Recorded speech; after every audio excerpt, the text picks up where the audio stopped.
Fala pessoal, tudo bem com vocês? Esse Verdão, hein? Atropela o Goiás na Serrinha, o Dudu enfim marca o seu gol e o Abel sendo Abel na entrevista coletiva, o favorito chegou, hein? Chegou. Se apresentou. Chega mais, eu sou o Chico Garcia, inscreva-se no canal e vamos juntos!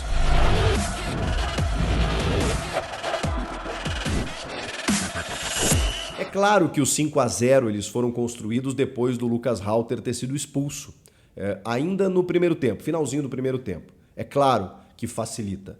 Mas quantas vezes você já viu jogadores ou equipes, né, tendo um jogador a mais e se complicando? Você precisa aproveitar essa superioridade numérica. E o Palmeiras fez isso. Mais do que isso, o Palmeiras poderia ter construído, sei lá, um 2-0 quando acontece o gol contra e do Sidmar e ali praticamente o jogo estava resolvido e se contentado com o resultado, jogando fora de casa.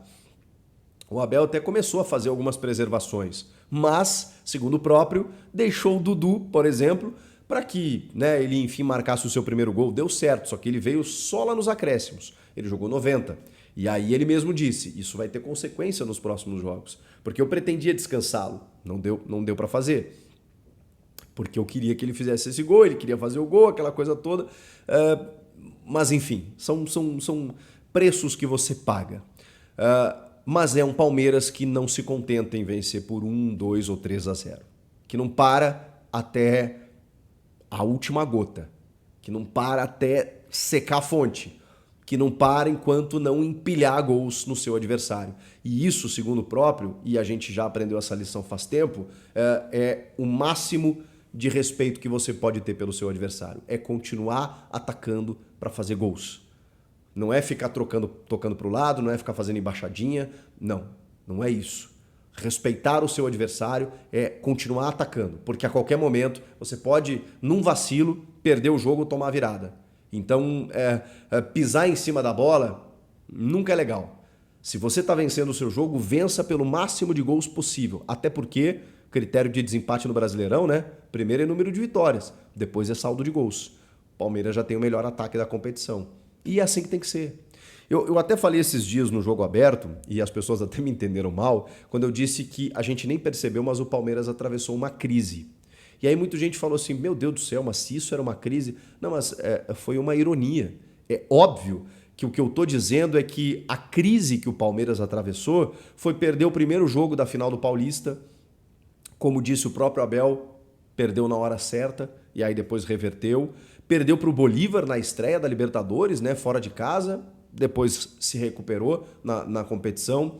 Perdeu os dois principais jogadores do ano e dos últimos tempos no time, o Rony e o Rafael Veiga por lesão, e ali o time teve que se reinventar de certa forma, começou a sofrer gols no começo das partidas e aí teve que virar jogos como contra a Tombense, buscar um empate contra o Vasco, e muita gente pensou assim, poxa, mas o Palmeiras está dando chance pro azar, está tomando gols para depois ter que buscar o resultado. Essa foi a crise. Porque todo time passa por instabilidade, é impossível você ficar ileso o tempo todo. Então o Palmeiras também enfrentou a sua.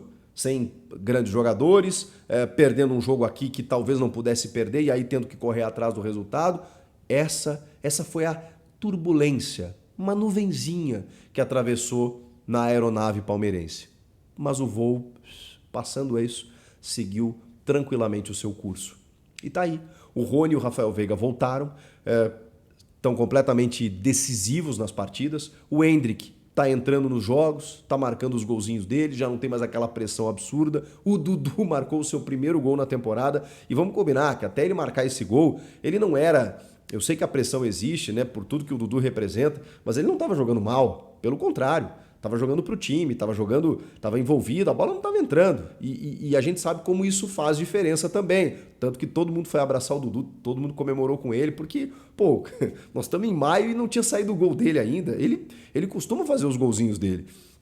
Enfim, o Piquerez, meu Deus, o Piquerez machucou e tudo mais, aí entra o Vanderlan jogou pra cacete.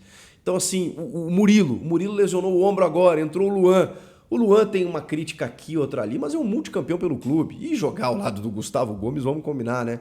Então, até isso, gente. Até isso. O jogador que sai, ele entra no Palmeiras e ele já sabe o que fazer. E aí você vê o Palmeiras jogar, o Palmeiras constrói ali o primeiro gol através do Arthur, que é um cara que chegou ontem. E aí eu estava até falando no vídeo do jogo do Grêmio, quando o Renato pediu reforços e tudo mais, e quando ele diz, tem que ser jogador que chega para resolver.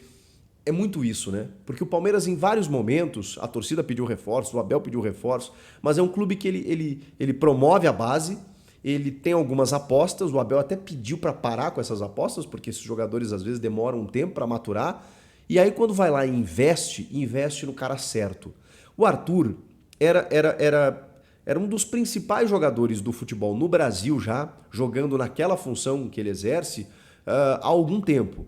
Então, qualquer grande clube que tentasse contratar o Arthur ia pagar caro, é óbvio. E mesmo que ele não tivesse, assim, nos últimos tempos, um grande destaque no Bragantino, o Bragantino também sofreu uma oscilação, mudou de técnico, aquela coisa toda.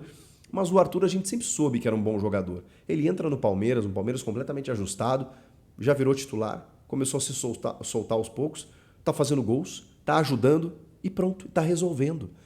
Ele custa dinheiro? Custa, mas tá aí. Tá aí. O gol que ele faz, primeiro, que é muito treinamento, né? Porque é a letal e bem trabalhada bola parada do Palmeiras. Tem uma cobrança de escanteio do lado direito do Rafael Veiga, tem um desvio no meio do caminho e ela sobra por um baixinho de 1,60 livre cabecear para dentro do gol. Isso é treinamento. Isso é ocupar o espaço em que você sabe que a bola vai passar por ali, em que a bola vai cair ali. Isso é trabalho. O Endrick, ele comete uma falta lá no lado esquerdo ofensivo, o cara cobra errado, onde está o Rafael Veiga, pronto para fazer o gol. Isso é trabalho, isso é treinamento. O Piquerez cruza uma bola do lado esquerdo, um cruzamento maravilhoso com arco, ele encontra quem? O Endrick, aparecendo de peixinho. Você vê que tudo tem método no Palmeiras, do Abel Ferreira. É impressionante. E aí vem o gol do Dudu, vem o 5-0, aquela coisa toda, que obviamente tem a ver com a expulsão, mas tem de um time que não desiste nunca, que quer fazer o resultado, que já chegou como vice-líder, e é sobre isso que eu queria dizer, sobre isso que eu queria falar.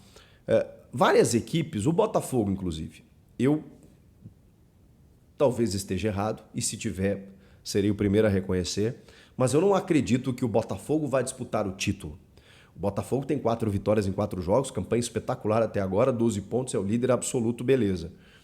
Eu tenho a impressão de que ali na frente o Botafogo vai perder fôlego, porque não acho que tenha um elenco para competir com o Palmeiras. Mas é óbvio que, enfim, ele pode muito bem fazer uma grande campanha. Pode.